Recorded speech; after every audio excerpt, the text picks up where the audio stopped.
Hey there, fellow history buffs. Today, we're diving into the rich history of the iconic Statue of Liberty. This majestic symbol of freedom has a fascinating story that dates back to the 1800s. Did you know that the idea for the Statue of Liberty was first proposed by French journalist and poet Edouard de Lacy?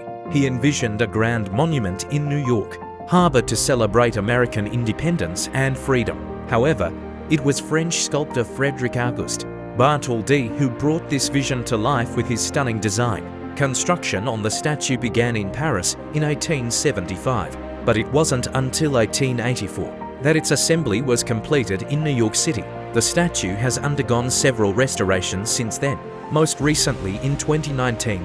This monumental undertaking was a collaboration between Bartholdi and architect-engineer Alexander Gustave Eiffel, who developed the internal framework for the statue's head. Interestingly, the torch on the statue's right arm wasn't originally part of Bartholdi's design. It was added later as a way to illuminate Lady Liberty from inside, making her even more iconic than ever before. So there you have it, folks. The next time you gaze upon this magnificent statue, you'll appreciate its rich history and the talented artists behind its creation even more. If you enjoyed this historical tidbit, please give this video a thumbs up and don't forget to subscribe for more fascinating facts and stories from around the globe. Thanks for watching.